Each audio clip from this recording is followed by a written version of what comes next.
اعوذ باللہ من الشیطان الرجیم، بسم اللہ الرحمن الرحیم۔ السلام علیکم ورحمۃ اللہ وبرکاتہ۔ روزی، کاروبار، صحت اور شادیوں کے بعد سب سے جو اہم مسئلہ اس وقت جس پر رابطہ ہوتا ہے تو آپ لوگ بتاتے ہیں وہ ہے قرض کا۔ مطلب قرض میں مبتلا لوگوں کا جو مسئلہ ہے۔ اچھا، پچھلے دنوں نا میری ایک بھائی سے بات ہو رہی تھی، میں نام ڈسکلوز نہیں کرتا، ایریا بھی نہیں بتاؤں گا۔ تو انہوں نے مجھ سے فون پہ بات کی تو انہوں نے کہا کہ جناب شاہ صاحب، میں نے آپ کا بتایا ہوا ایمرجنسی پیسوں کے لیے ایک وظیفہ کیا تھا 3 دن کا، وہ 3 دن کر چکا ہوں، 3 دن دوبارہ بھی کر چکا ہوں اور میرے پیسوں کا بندوبست نہیں ہو رہا جی۔ میں نے 40-45 لاکھ روپے کسی کا دینا ہے اور مجھے 5 دن کے اندر یہ پیسے چاہیے۔ تو میں نے ان سے ایک ریکویسٹ کی، میں نے کہا حضور تھوڑی سی باتیں تو سمجھ لیجئے کہ یہ کہہ دینا بڑا آسان ہے کہ جی بندوبست نہیں ہوا۔ 45 لاکھ یعنی آدھا کروڑ آپ نے 50 لاکھ کسی کا دینا ہے، اور اب آپ بیٹھ کے ہیں جب کوئی راستہ نظر نہیں آیا تو وظائف کرنے کے لیے۔ تو مجھے یہ صرف پوچھنا تھا، جب آپ یہ کروڑوں کا لاکھوں کا گیم کر رہے ہوتے ہیں اور بزنس کر رہے ہوتے ہیں، کبھی اس ٹائم کے اندر بھی آپ نے اسی طرح سے معاملات رکھے اپنے رب کے ساتھ؟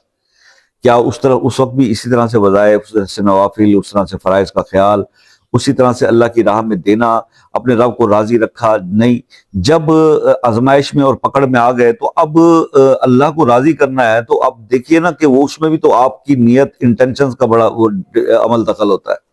بھئی اللہ پاک، اب آپ لاکھ مجھ سے کہیں جی بس میں اب جی اپنے فرائض کا چیزوں کا خیال رکھوں گا، لیکن بیک اینڈ میں آپ کے دل میں یہ چل رہا ہو عمل کرتے وقت بس یہ 3 دن کر لیتے ہیں، ابھی یہ پیسہ تو اترے پھر۔ یار اس طرح نہیں ہوتا، مطلب یہ آپ غلط سمجھ رہے ہیں، اس کو آپ غلط سائٹ پہ لے کے جا رہے ہیں۔ وظائف اللہ کو راضی کرنے کا ایک نفلی عبادت ہے اور کچھ بھی نہیں۔ یہ ایک وظیفہ یہ نہیں کرتا کہ آپ کے لیے پیسہ پرنٹ کر کے آپ کے آگے رکھ دے، یا پیسے لا کے کوئی جناب ڈور بیل بجا کے آپ کو کہ یہ لیجیے آپ 50 لاکھ روپے آپ کسی کو دے دیں۔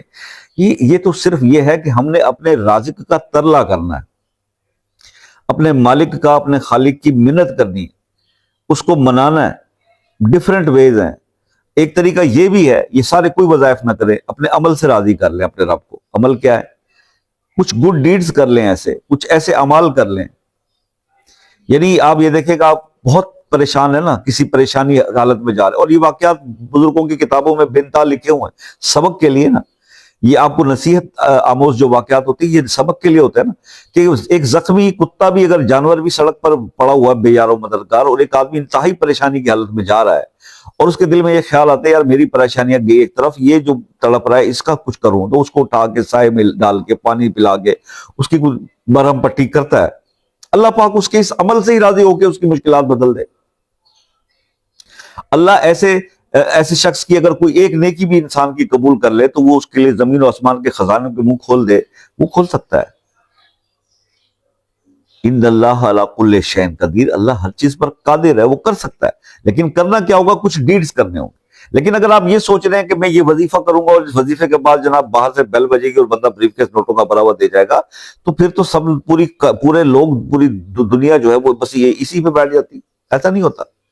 مقصد یہ ویوز لینے کے لیے لوگ لکھتے ہیں نا کہ یہ پیسے کا وظیفہ، دولت کا ATM مشین ہے، ٹھیک ہے، آپ کو یہ سب کچھ ملے گا، انٹینشن صحیح کر لیں۔ مقصد یہ ہے کہ جو دینا ہے جس اللہ نے ہمیں یہ سب کچھ دینا ہے، ہم اس کو راضی کرنے کا کچھ ایسا عمل کر لیں۔ نماز تو ہم پہ فرض ہے نا، نماز تو پڑھنی ہے، ٹھیک ہے۔ اس کے روزہ، نماز، روزہ، حج، زکوٰۃ پر یہ ان کو چھوڑ دیں، 5 ارکان کے علاوہ۔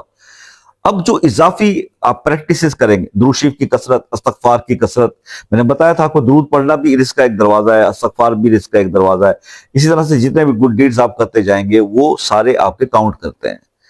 تو بات یہ ہے کہ بھائی اس طرح سے نہیں ہوتا جس طرح آپ سمجھ رہے ہو، کنفیوژن کو دور کریں۔ میں نے ان سے کہا کہ بھائی آپ دوبارہ سے کنسنٹریشن سے اللہ کے سامنے اپنی عاجزی پیش کر کے، یا رب العالمین یہ مسئلے مسائل ہیں، مجھے اس مسئلے میں سے نکلنے کی مدد، یہ ہو جائے گا۔ اور اپنی پریویس کوتاہیوں پر غلطی کر کے، اور یہ دل میں یہ نہ چل رہا ہو کہ ابھی یہ کام تو ہو جائے، کیونکہ آپ پوری دنیا ہر چیز کو آپ چیٹ کر سکتے ہیں، قدرت کے ساتھ آپ یہ نہیں کر سکتے کہ آپ کے دل میں کچھ اور چل رہا ہو۔ اللہ تو آپ کے شارک سے بھی زیادہ قریب ہے، آپ کی سوچ میں جو چل رہا ہے، جو آگے ہونے والی چیزیں سب کو اللہ جانتا ہے۔ تو اس لیے بڑے مخلص اور خالص ہو کر، یہ وہ واحد جگہ ہے جہاں خالص عمل جو ہے وہ قبول ہوتے ہیں، خالص، ملاوٹ والے نہیں قبول ہوتے، ٹھیک ہے۔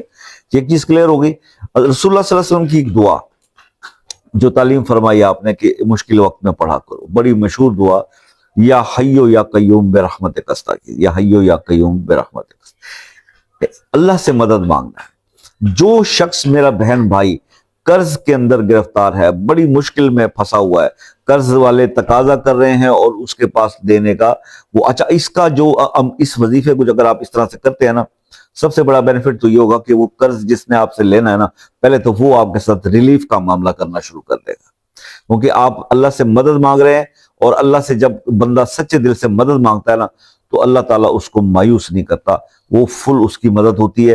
اور پہلی مدد تو کیا کہ جب تک وہ پیسوں کا بندوبست نہیں ہوتا اس بندے کو تھوڑا اس میں ٹھہراؤ آ جاتا ہے کہ وہ اپنی بات سے تھوڑا ایک قدم پیچھے ہو جاتا ہے کہ چلیں اس کو تھوڑا سا ٹائم دے دیں, اور اس کے بعد پھر غیب سے اللہ پاک اس قرض کے اتارنے کا بندوبست بنا دے گا. آپ نے کرنا صرف یہ ہے کہ یہ جو دعا ہے یا حیو یا قیوم برحمتک استغیث, اس دعا کو آپ نے 100 بار صبح اور 100 بار شام کو. اب شام سے صبح سے مراد ظاہر ہے کہ فجر کی نماز سے, یا فجر کی نماز سے پہلے پڑھ لیں یا فجر کی نماز پڑھنے کے فوراً بعد پڑھ لیں. شام کا مطلب یہ کہ مغرب کی نماز کے بعد پڑھ لیں یا عشاء کی نماز کے بعد پڑھ لیں. مغرب کی نماز کے بعد بیٹر ہے.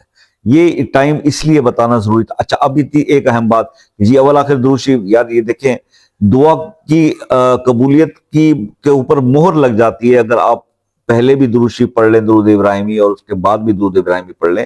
1 بار پڑھ لیں, 3 بار پڑھ لیں, 5 بار پڑھ لیں, 7 بار پڑھ لیں, 11 بار پڑھ لیں, آپ پہ ڈیپینڈ کرتا ہے, لیکن پڑھ ضرور لیجئے گا. اور اس عمل کو آپ پرفارم کیجئے, انشاءاللہ کچھ ہی دن گزریں گے, 11 دن کر لیں, 21 دن کر لیں, ٹھیک ہے. زیادہ بہت طویل مسئلہ ہے, بہت ہی زیادہ الجھے ہوئے ہیں, بال قرض میں جکڑا ہوا ہے, تو اس کو 41 دن کر لیں. آہستہ آہستہ گریجولی آپ کے تمام لونز جو ہیں وہ ویو آف ہوتے جائیں گے, بندوبست ہوتا جائے گا, اور 1 2 کر کے سارے قرضے آپ کے اتر جائیں گے. لیکن اس میں عجلت نہیں کیجیے گا کسی کام میں. دیکھیے کام بگڑتے وقت نہیں لگتا, لیکن سنورتے ہوئے اس کو تھوڑا سا ٹائم ضرور لگتا ہے, ٹھیک ہے. تو پریشان ہونے کی ضرورت نہیں ہے, کنسنٹریٹ کیجیے اور پریکٹیکل اس پہ عمل کیجیے. اللہ تعالیٰ ہم سب کے مسائل کو حل فرمائے. جی آپ کسی بھی مسئلے میں سٹک ہیں اور دعا کے لیے شامل ہونا چاہتے ہیں تو مسئلہ کمنٹ میں اپنے نام کے ساتھ ضرور لکھ لیجئے گا, انشاءاللہ اس میں دعا کریں گے. اور اگر کوئی پرسنل ڈسکس کرنے والی بات ہے تو واٹس ایپ پہ آ جائیے. پاکستان میں عصر کی نماز کے بعد ٹائم رکھا ہوا آپ کی کالز لینے کا. اور یو کے, U S A, Canada, Australia, New Zealand کے جو میرے دوست ہیں ان سے ریکویسٹ رہتی ہے کہ ہمیشہ کی طرح سے ٹائم لے لیا کیجئے. کالز کا رش ہونے کی وجہ سے بعض اوقات کچھ لوگوں کے میسیجز کا جواب دینے میں ڈیلے ہو جاتا ہے, تو اگر آپ کا 2 دن تک رسپانس نہ ملے میسیج کا تو آپ اس میسیج کو ریپیٹ کر دیا کریں تاکہ وہ پاپ اپ ہو کے اوپر آ جائے, تو اس کا پھر ہم فوراً آنسر جو ہے میں خود کرتا ہوں. ظاہر ہے تو میں ایک آدمی ہوں اور بھی زندگی کے معاملات کو دیکھنا ہوتا ہے, تو اس لیے بعض اوقات کچھ ہیومن مسٹیک ہو جاتی ہے, اس پہ میں آپ سے معذرت خواہ ہوں. تو دعا اللہ سے ہے کہ اللہ جو بھی قرض میں مبتلا میرے دوست بہن بھائی, اللہ ان کے قرض کو غیب سے ادا کرنے کا بندوبست عطا فرما یا رب العالمین. جو بے روزگار ہیں, جو مالی معاملات میں مشکلات میں گرفتار ہیں, اللہ سب کے مسائل کو حل فرما یا رب العالمین. جو بیمار ہیں انہیں صحت عطا فرما, جو بے اولاد ہیں انہیں اولاد عطا فرما. جو لوگ حج بیت اللہ کی سعادت اور روضہ رسول اللہ کی حاضری حاصل کرنے کی خواہش دل میں رکھتے ہیں, اللہ ان کی خواہش کو پورا فرما, آمین ثم آمین. آپ سے ریکویسٹ رہتی ہے کہ اپنی دعاؤں میں مجھے بھی یاد رکھا کیجیے گا. زندگی رہی تو نیکسٹ کسی ویڈیو میں ملاقات ہوگی, تب تک کے لیے اجازت دیجیے. اللہ حافظ.